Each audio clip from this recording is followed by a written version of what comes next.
Bueno, ¿qué tal? ¿Cómo están? Mi nombre es Victoria Polti. Voy a presentarles un trabajo sobre eficacia performativa del sonido. Para eso voy a compartirles un PowerPoint.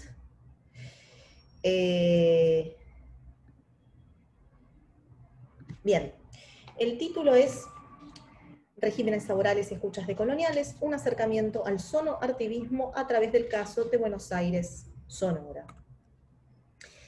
Brevemente, les presento el tema. En los últimos años, el arte activista se ha caracterizado no solo por articular dimensiones estéticas y políticas en sus manifestaciones colectivas, en espacios públicos, sino que ha resituado la capacidad de escucha como herramienta reflexiva, política y performática. La escucha, en tanto capacidad reflexiva, implica reconocer las afectaciones corporales, asumir su carácter subjetivo, reconocer las trayectorias, las memorias, las identidades en las experiencias intersubjetivas y disputar sentidos desnaturalizando nuestros entornos. Por lo tanto, en el presente trabajo se busca ponderar las maneras de sonar y escuchar socialmente compartidas y culturalmente determinadas, actualizando articulaciones posibles entre corporalidad, materialidad y sonoridad, a través de experiencias locales de sonoartivismo, como va a ser el caso de Buenos Aires Sonora.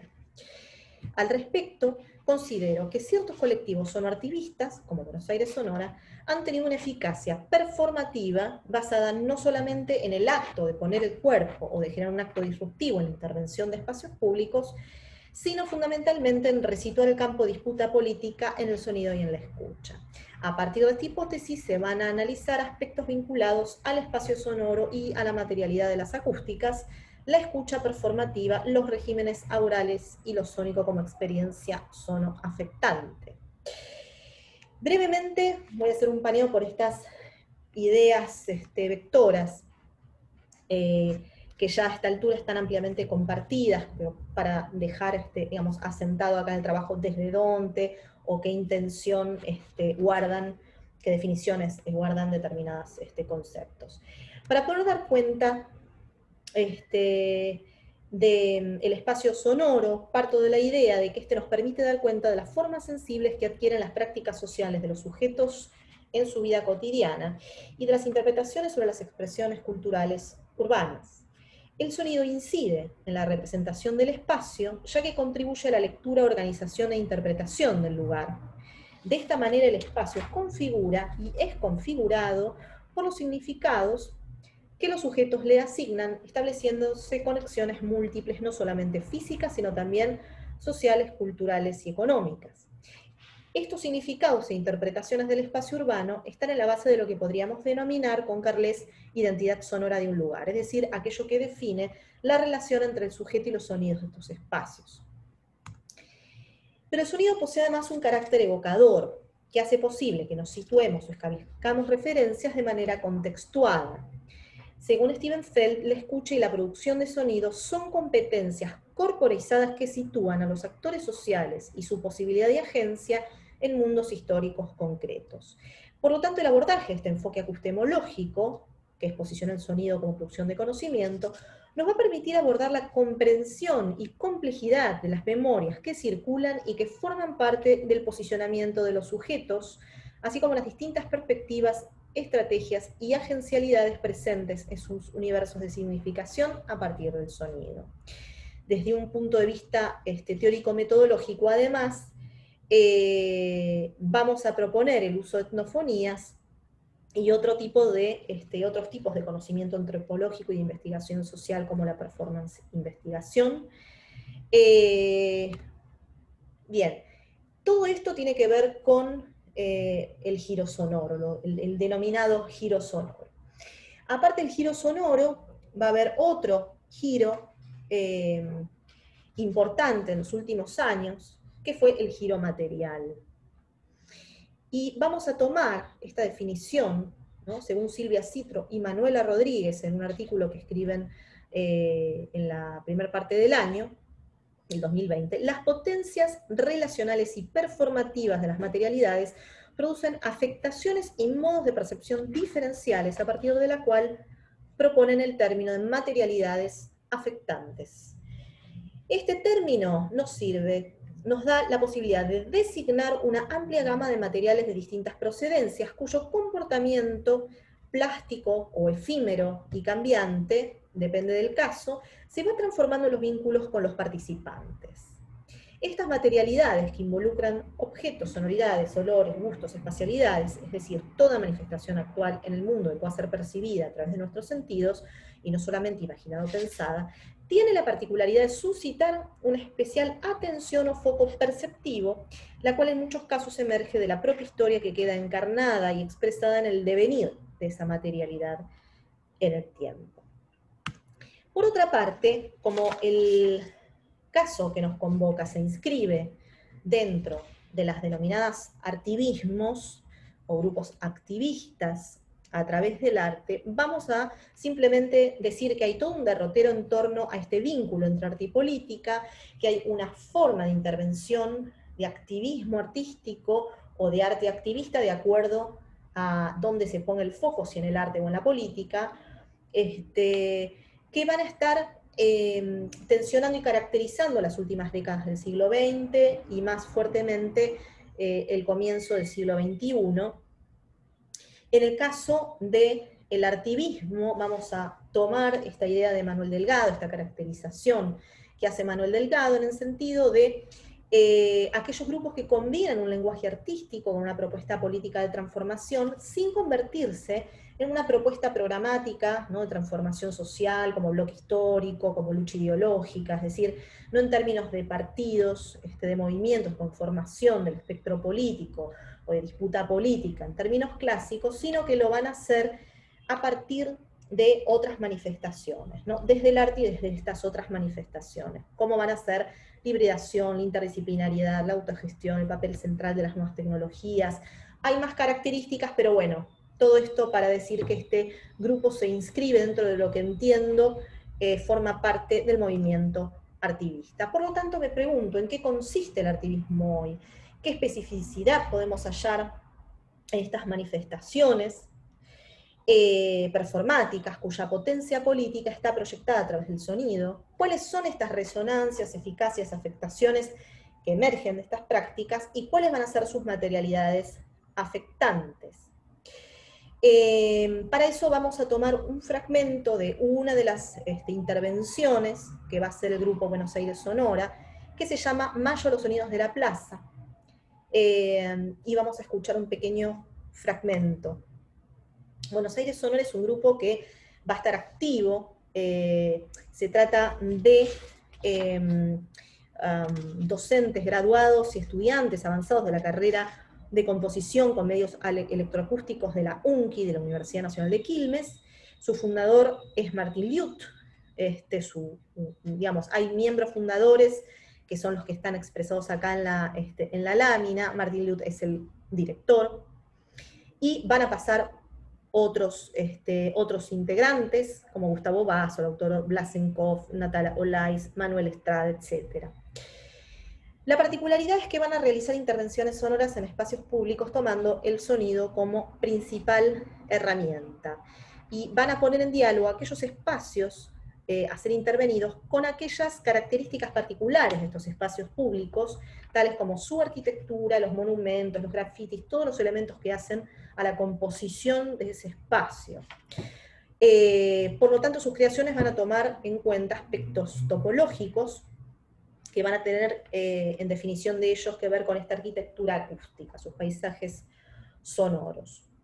Se van a dar una cantidad de objetivos que lo que hacen es dejar entrever esta idea de intervención para la transformación, ¿no?, en definitiva, es decir, producir una escucha reflexiva, tomar en cuenta estos paisajes, paisajes sonoros para desnaturalizarlos, etc.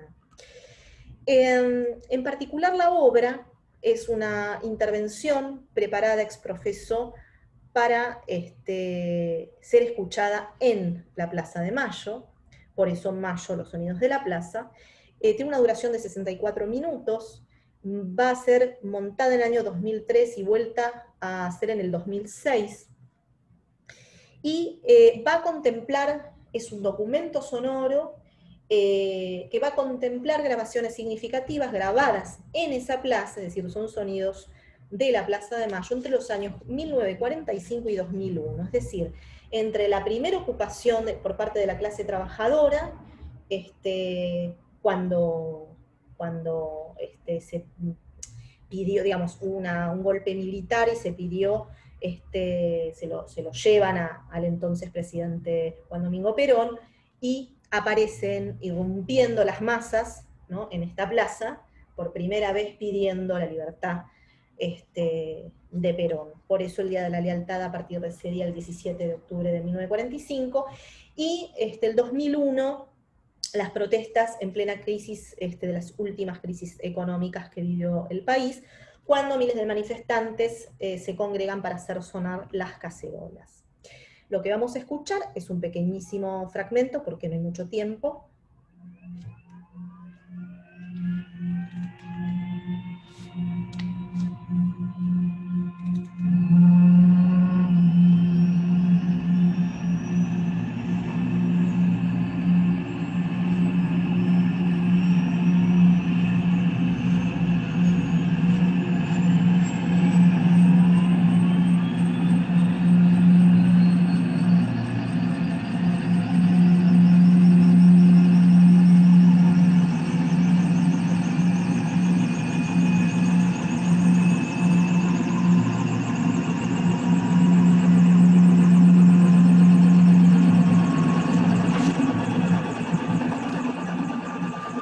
Informa desde Exteriores Aníbal Vinasco. Adelante. Muchas gracias. Nos encontramos frente a la Casa de Gobierno, donde en estos momentos hace un desfile efectivos del Regimiento de Granaderos que han participado en una presentación de credenciales en Casa de Gobierno. Agregó Roca no tener ningún elemento concreto que indique la posibilidad de una quiebra del orden institucional. Y toda la información que no se trata aquí. Adelante, por favor.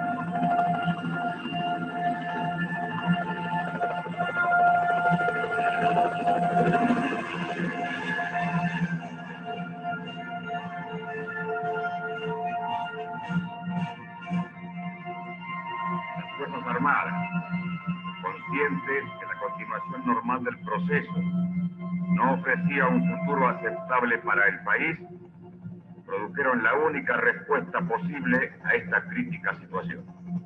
Señor doctor José Alfredo Antonio Martínez de Oz, juráis por Dios nuestro Señor y ante tus santos evangelios.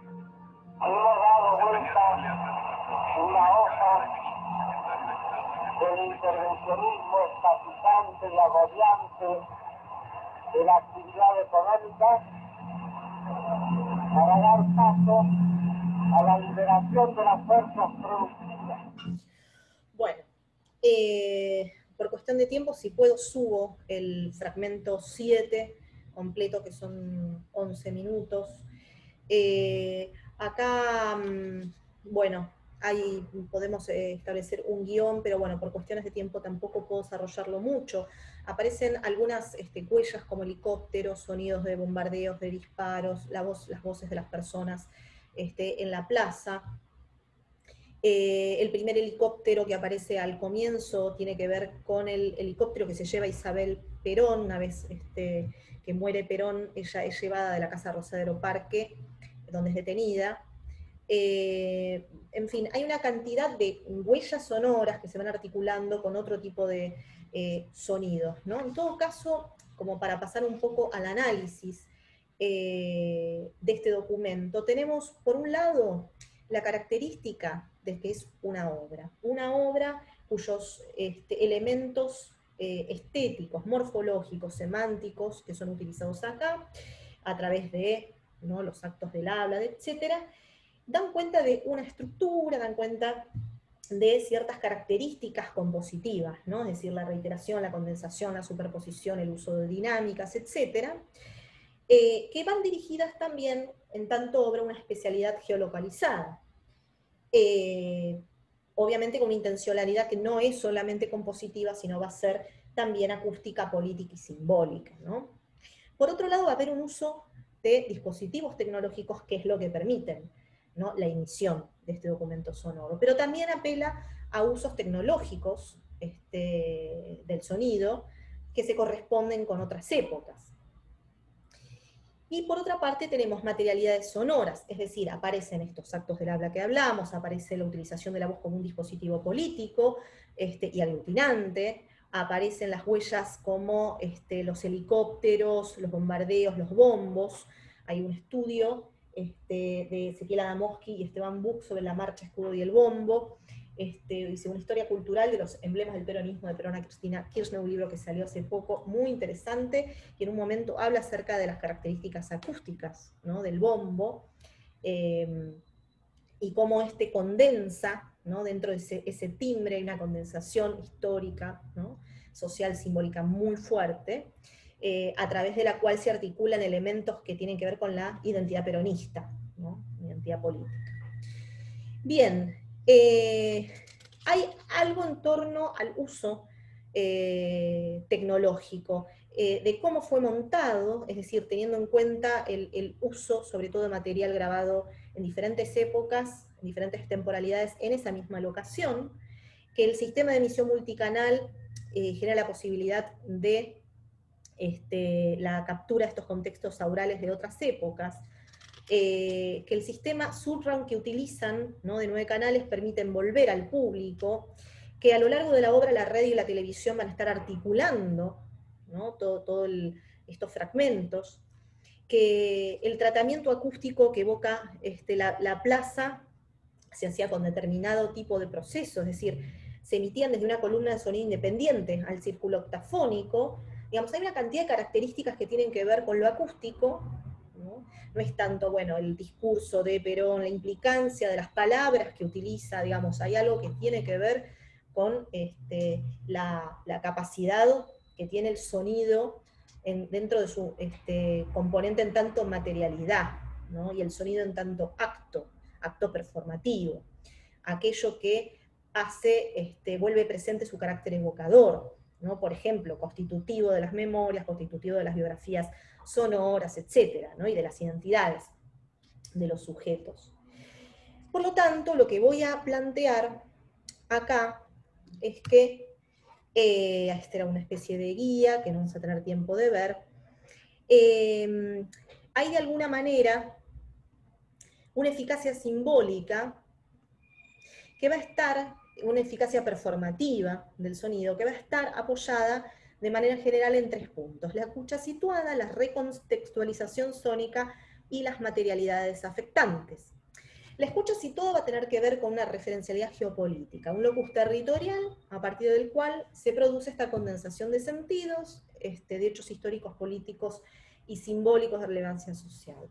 La recontextualización sónica, que es un concepto que traigo a colación de lo que plantea Ana María Ochoa en relación al vínculo entre músicas y violencias, es para dar cuenta de cierta actualización de estas huellas sonoras en esta relocalización temporal, es decir, se vuelve a la misma locación, pero desde épocas distintas. Y una disrupción sobre esta esfera pública sonora, otro término de Ana María Ochoa, que en su dinámica cotidiana cuenta con un régimen aural distinto.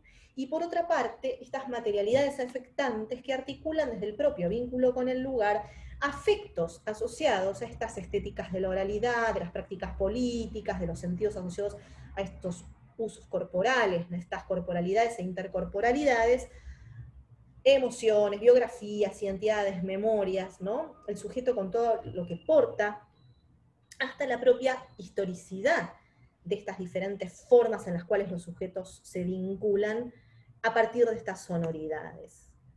Por lo tanto, la escucha situada va a tener que ver con la carga puesta en la geolocalización, en que la obra está hecha para esa locación y no para otro lugar, es decir, esa obra no podría ser montada en ningún otro lugar que no fuera la Plaza de Mayo.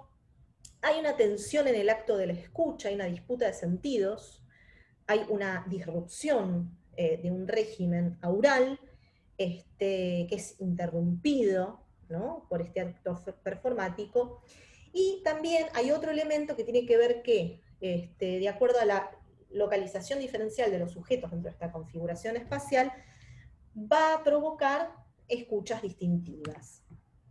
Por otro lado, se intensifica la potencia política, articulando de manera condensada, esta condensación de estas marcas, huellas, se condensa esta carga afectiva, ¿no? Que suele estar depositado, sedimentado, ¿no? En la historia de los sujetos. Y en cuanto a las materialidades afectantes, tenemos estas huellas sonoras como el bombo, las cacerolas, o las frases discursivas que en términos de Adamowski-Buch generan atmósferas afectivas que van a condicionar la forma en la cual los cuerpos se vinculan. Por lo tanto, tenemos que a través de la escucha de una de las intervenciones performáticas de Buenos Aires Sonora y su posterior análisis, pudimos hacer una breve exploración por la eficacia performativa del sonido y la forma de resituar el campo de disputa política en el sonido y en la escucha. Hay algunos otros elementos que quedan afuera, que van a tener que ver con la fuerza ilocucional, con, digamos, todo un derrotero que viene de Austin, Derrida, Judith Butler, en torno a el acto del habla, pero bueno, llevado al sonido, que sucede con el sonido como acto, por un lado, y después aspectos que tienen que ver con lo metodológico, como la utilización de documentos sonoros, de etnofonías, que le llamé en su momento, para, ya no como un objeto de análisis, sino como un instrumento metodológico, y la utilización de las performances de investigación, que es una propuesta de trabajo colaborativo y posterior al trabajo de investigación más clásico, que se propone desde el equipo de Antropología del Cuerpo y la Performance. Así que bueno, hasta acá llegué con la presentación. Muchas gracias. Nos vemos luego en los debates.